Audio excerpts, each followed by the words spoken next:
we go. It's me again, Inday. Ayun, at good morning sa inyong lahat. At yun, pasensya na to. Wala kaming upload ilang araw kasi nga busy kami. Ayun, yun na nga. Ngayong ang umaga, ano araw ngayon tayo man? Lunes, ayun. Ngayong Lunes is kami lang dalawa dito ni Samson sa bahay. Ayun, nag-impake na rin kami. Okay na yung mga inimpake namin. At bali mga kinday, ikukwento ko na naman sa inyong nangyayari kasi nga alam nyo na, hindi ako nakapag-video ng maayos. Ayun na nga mga kinday, tapos na yung blessing. Kailan yung tanong pag-blessing man? Ay, yung Thanksgiving nung Saturday? Friday ata. Friday. Yun, Friday. Ayun na nga, busy mga kainday. Nagluto kami ng mga ham. Yung mga American, American food. Chili beans. Chili. Ano ba yun man? Chili beans. Chili beans, yun. Tinuturuan ako ni ate kung paano ba magluto ng ganun. Mashed potato, ganun. Ayan dyan, tingnan nyo na lang kung anong pinangluluto namin. Baga, marami akong natutunan na pangluto doon na klaseng luto kay ate ba. Tapos, yun na nga, pagtapos ng Thanksgiving na yun mga kainday, nagkwentuhan ng sina Samson at saka yung kapatid niya. Ayun, ano pa nga yun, mahal? Pumunta tayo sa Manila. At yun na nga kahapon, nagbiyahe kami, ayun, namasyal kami mga kainday. Bali dinala kami doon ni ate sa Maynila, sa may Green Hills. Namili kami doon. Nag-shopping kami doon sa Green Hills. First time ko pupunta ba doon. Ang daming mga damit ba. Ayun na nga. Para pang ano ba tawag dito? Pang bigay-bigay din, pang pamasko, mga ganyan ba. Tapos para sa sarili, bawat isa sa amin, si Samson, si MJ, tsaka si kuya niya. Ayun na nga, bali kahapon mga kainday, nung pumunta kami doon, kasama namin si Papa D, si ate, si Samson, si MJ, si kuya niya, at saka yung pamilya ni Kuya John. Si Kuya John yung yung katulong ni ate dito sa bahay niya, na naglilinis, nagdidilig ng kanyang mga halaman. Ayun, bali kasama yung pamilya na pupunta doon. Bago ka pupunta doon mga kainday, dumaan kami mga bandang alas 9, alas 10 sa Starbucks saan ba yun? Apalit, San Simon, mga ganyan ba mga lugar mga kainday. Dumaan kami doon kami nag-almusal at nagustuhan ko yung yung corned beef. Pandesal na may corned beef. Yun, thank you so much kay ate. At yun na nga, ngayong Lunes mga kainday, wala kaming ginawa, sina ate at saka si Papa Diis pumunta kina uncle ni Samson. Di na kami sumama kasi nga nag-ayos kami ng mga gamit namin. Andyan siya, tingnan nyo ba? Andyan siya sa gilid. Ayan, nakapag-impake na rin kami. At yun ang mga iba naming mga damit is mamaya ko palalaban at ilagay dyan. Kasi kahapon mga kinday, nag-impake na rin kami ng dalawang box na mga gamit, mga pagkain, mga damit. Doon namin inilagay at ipapa-LBC namin mamaya baga mga kinday, para na wala kaming bit-bit pa uwi. Ayun, para yung bibit-bitin namin, yung dala din namin mula sa Iloilo. Yun, kasi mahirap magbiyahe mga kinday, may bit-bit kaliwa kanan, kaya yun ang iniiwasan ko ga.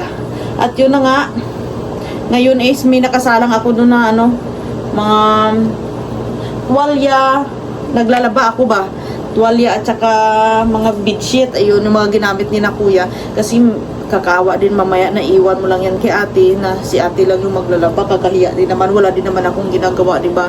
Kaya mas minabuti ko na talaga na ano ba katawag dito, labahan na lang. Ayan, para wala na rin iisipin si ate. Yun na nga, nakapag-almusal na rin kami. Yun, thank you so much kay ate kasi ngayon siya nagluto ng aming almusal. Nagluto siya ng noodles, itlog, tsaka spam. Ayun, ayaw mo pakita ang Samson kasi nga nagbubunot siya ng kilikili ng ng balahibo sa ilong niya. Ayun. At yun, gusto ko lang pala magpasalamat kay ate. Thank you so much. Ayun. At binigyan niya rin ng pamasko si na mama, ganun, pinadalhanan niya ng pamasko. At ngayon na nga, ngayong araw lang kami dito, hanggang Lunes lang kasi nga bukas aalis na kami. May pupuntahan kaming ibang destinasyon na rin eh. O, di ba? At yan na nga, it's mamaya-maya pag balik ni na ate mga kainday, aalis kami, magla-lunch kami doon. Saan nga tayo magla-lunch, mahal? Doon sa mall sa may ano ba yun? Yes, sir. SM. Ayan, nakapag-prepared na ako mga damit namin kasi mamaya-maya maliligo na ako. At si Samson na rin. Yun, gusto ko lang magpasalamat sa inyong lahat. Alright, yun lang. Yun lang ang nangyari sa buhay namin. Kwentuhan silang magkakapatid. Diba? Sa mga about sa mga past nila. Alam niyo naman. Pero ako okay na ako. Past is past. Charot. Yun, at gusto ko rin pala magpasalamat kina MJ. Yun, mabait din siya. Hindi din siya mahirap pagkasamahan. Ganyan. Di ba, mahal, mas maganda talaga sa pamilya yung magkakasundo, di ba? Kaya thank you so much. Kasi ako lang mga kainday, hindi naman ako mahirap pagkasamahan. Ako yung nakikisama. At yun na nga, yun lang. At gusto ko lang magpasalamat kay ate sa kanya mga binigay sa akin, ganyan. At doon sa box na yun, maraming makikinabang doon. Sila mama, maraming chocolates doon, mga gamit. Tapos pinadalhan kami ng ate ng mga pang bake ba, binigyan niya ako mga kainday kasi dito si ate kumpleto siya sa bahay niya, kaya yung hindi niya ginagamit pinadala niya sa akin. Tapos yung mga mga kaldero. Yung mga kaldero na hindi niya ginagamit. Bago, hindi kasi nagamit. Kaya sabi niya, mas mabuti pang dalhin nyo to kung para sa bibili kayo. Kaya thank you so much kay ate. At saka sa mga gamit, yun, maraming makikinabang yan dun sa mga kapatid ko, ganun. Kina Mick, kina Anin, kina Mama, kina Chin, kay Abid.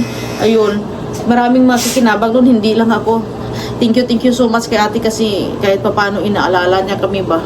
Ayun, hindi lang para sa akin, para sa pamilya ko rin. Ayun. At gusto ko rin magpasalamat kay ate kasi binigyan niya na mama ng pamasko. Ayun. Dadaling ko daw pa uwi. At ayun. Andun na yung box namin sa baba. Hindi ko na pinakita yung pag-impake namin kahapon kasi nga, ay naku, ang daming ginagawa ba. Yun lang. Diba? Kainday, at ang oras natin is alas 5 na nga at kakagising lang namin mga kainday. Ayun, palidugtong lang to ng vlog ko nga kanina kasi hindi ko siya natapos. Tapos ko kanina mag-charat-charat, naligo kami ni Samson, tapos hinintay namin si ate na susunduin kami galing nga doon kina uncle, diba? Tapos magpatuloy ang kwento. Tapos pumunta kami sa Marquee Mall. Yun. Tapos naghanap kami doon mga ganda ng mga ibang ingredients na pwede kong lutuin ba. Hinanapan ako ni ate. Ayun. At tapos noon, si Samson is pumunta sa LBC at pinadala yung 2 box doon sa Iloilo. At saka sa siya mahal in-address sa Kalumpang kasi tapos pinuntahan ko siya doon mga kiday at saka chinek yung kanyang pinadala. Akala ko sa Vinyas na ipa-address yun pala sa Mulo, pero perfect naman. Tapos nabihan ko yung lalaki ba kung ano yung pipick upin baga namin, gano'n. Pero sabi niya for delivery to ma'am. Sabi niya, okay, thank you. Yun. At yun, tapos namin pumunta doon. Umuwi kami. Si Samson is pumunta sila ng SNR. Ano binili niyo doon, man? At Bili tubig. kami ng tubig. Tapos Saka bibili namin parang daming manong kanina binili na. mga chips. Oo, mga chips. Ayun, at kami ni ate, habang sila nasa layasan, kami ni ate is nagluto ng pizza. O, diba? Yun. Wala akong kaalam-alam ano ba tawag dito? Magluto ng pizza, tinuturuan ako ng ate. Ayun. At least may baon ako pa uwi na marunong magluto ng pizza. Kasi sa mahal ba naman ng pizza ngayon, no? Kung hindi ka marunong, bibili ka ang mahal-mahal. Sarap. Oo, kaya marami akong natutunan na Nasarapan ako luto. na sa pizza ni ate. Marami akong natutunan na luto kay ate ba? Galing siya manood. Oo, minsan na siya kumakain, pero daming alam. magaling siya magluto-luto, baga ganyan. Nagluto ng chili beans. Sarap. Tapos, oo, sarap. Ano yun ang gusto ko, yun ang pinamili namin kanina yung ingredients ba?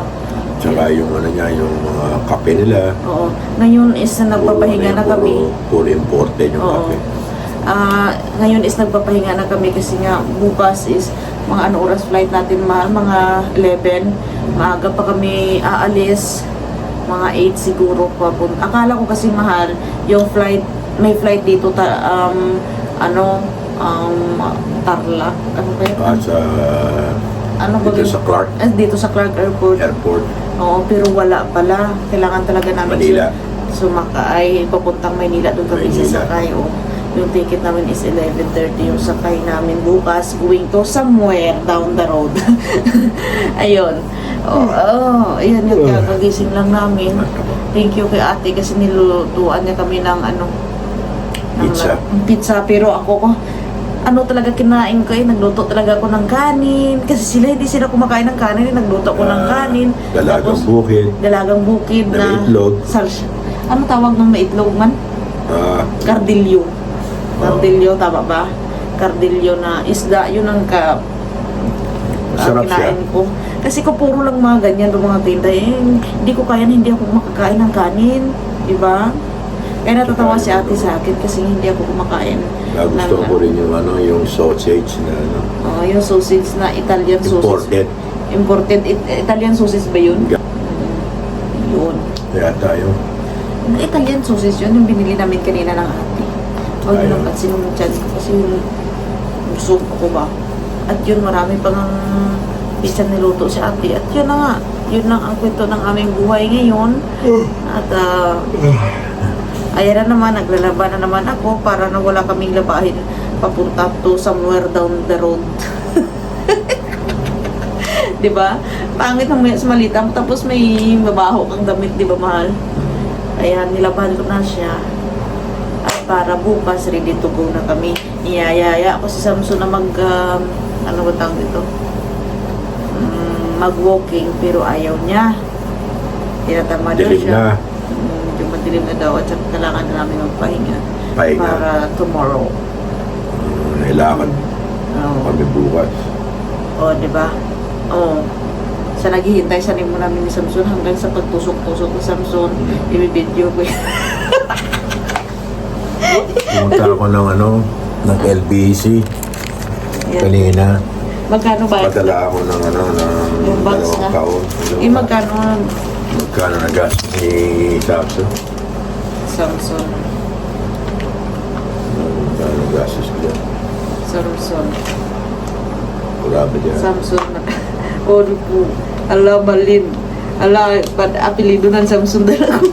Garillo, Samsung ka na. Hindi ka na Garillo. Samsung ka na. My God, oh, Kano? diba? Yan, oh, pangalan ko na. Oh, diba? Oh my Kano God, yan? Samson na sa Kano ba na nakalagay dyan? Hindi na saan 4,000. ko ito ito. Bawat box is 4,361. Isa. Ang isa is hindi pala sila pantay, depende siguro sa bigat Bigat, na. oo. O yung isa is 4,679. Oh. Ngayon, Almost 10,000 binayaran. 10,000 binayaran ni Samsung doon sa LBC. Yun, at gusto ko lang Iba magpansalan. pa yung panlan sila, 500. Binigyan mo sa ng tip. Pero kanina nung mahal, nung pumunta kami na ate doon, Binigyan mo yung 200? Oo, binigyan din namin sila. Yun. Resibo na lang natira sa amin. Somewhere then again. Anong masasabi mo kay ate kasi nag-stay tayo ng ilang araw dito? Ilang araw nga tayo dito, man? Ilang araw tayo dito? 25, Halos 6, 7, 8, 9. isang linggo. Halos isang linggo rin. Oo, mga 1 week kami dito sa Pampanga. Isang linggo. Masaya. Masaya na banding mga kapatid. Masaya ako na nabanding ko yung kuya ko na matagal ko na din nakikita. Siguro mga ilang taon na. 5 years. 5 years. Mula nung umuwi dito sa Pilipinas, galing Amerika. Tapos si ate, Masaya ako. Nakita ko ang sibling ko. Well, kasi kahit nasa At, malayo daw sila mga Isa kinday. pa, masaya rin ako na kasama ka. Mahal kong asawa. Wow. Kahit nasa malayo daw sila mga kinday sa Amerika, hindi naman daw sila as in nagkikita-kita doon. Hindi sila nagbabanding. Kaya dito na lang. Dito silang nagkita-kita sa Pilipinas, ganyan. Kasi alam mo naman pag sa ibang bansa, mahal puro trabaho, walang time sa lakwatsa, ganun no. Puro lang At saka magastos din. ginagawa ng ate. Every 3 Pero months. umuwi yun, every 3 months. Every 3 months. So, 3 times a year. 3 times a year siya 3 times umuwi a year. dito sa bahay niya, dito mismo. Bakasyon lang dito, dito. dito lang sila nagkikita. Ayun. Ito yung At bahay, yun pala, may good bakasyon news ako lang. pala sa iyo kasi kanina pumunta kami sa immigration. Yun, di ba? Kasi tinanong namin doon kung paano mag-apply ng visa. Visa. Oo. Kaso nga lang, wala daw doon kanina yung boss ng babae na yun. Hindi ko lang alam. Visa. Doon sa Marque Mall. Oo. Pero hindi daw madali, mga 6 months, gano'n siguro. Tagal pa yan. Oo, tapos sabi niya, dalhin mo lang yung passport mo, itamang-tama mga tinday sa mga January or February, babalik na naman si ate dito. Yun at Binigay man papamasisi ni Papa Dian. wala, yung walang yung laman na. Ha? Walang laman na. Ako na lang ba yan? Yun at prosesi namin sa mga pagbalik ni ate kasi ngayon hindi na pwede, may pupuntahan pa kami tapos uuwi na sila ng Amerika, kaya wala na talagang time. Next year na. Next year na. Oo. Pero mas maganda lang na nalaman namin kung ano yung dadalhin, di ba? Ano yung mga requirements. Kumingi kayo sa comment section kung madali lang or di kaya ilang months bago makuha yung ano ba tawag dito? Yung visa. Visa. Oo. Kasi nagkamali kami ni Samson, dapat sabi ng ate, dapat doon na lang kami nagpakasal sa sa Amerika para na-citizen ka agad. Automatically citizen. 90 days lang ang stay mo doon, tapos pwede ka na magpakasal, tapos citizen ka na talaga na Amerika, di ba? Hindi man namin alam kasi yun. O, di ba? Okay lang. Nalaman namin nung umuwi na si ate. Kay 18 na. Di ba? It's okay, mahal, no? Isang taon, bilis siya. Ayun. Bilis isang taon. Yun na. Hindi naman tayo nagmamadali. Tsaka isa pa, marami tayo at sikasuhin sa bahay. Kaya nga. Hindi naman tayo nagmamadali pumunta sa Amerika. Yun lang. Yun lang ginawa namin ngayong araw, mga kainday. Yun lang. Tulog kami Yun lang. maghapon. Tulog. Nagising lang. Mm-mm. Tulog na naman. Oo. Puro lang kasi lakwat sa baga. Walang ginawa, kundi kumain araw-araw. Oo. Kain. Kain. Tapos pag umuwi tayo, ano nga tayo? Pagbalik ko sa Iloilo, magda-diet ako. Puro lang kasi nagluluto lang si ate. Kain. Puro lang kain daw ng Kumain. kain. Importante may kinakain. Oo, Kumpara sa- magda-diet ako. Kumpara sa wala kang Para kinakain. magkasya yung mga t-shirt na binili ko. Hindi na magkasya. Para ko yung mga katawa. Yung binili natin sa Green Hills. Ang dami niyang damit pero bumili pa rin siya ng damit dun sa Green Hills. Ang ano lang siya mahal, no? Ang ano ba tawag ito? Remembrance, no? Members na yan. Okay. Yan mga kainday. At abangan nyo lang yung aming road trip bukas. Yan. Paalam na. Paalam na. At ito lang muna yung aking upload. Yan, pagpasensyahan nyo na. I love you. I love you all. So, paalam na. Peace, love, so, Bye. bye.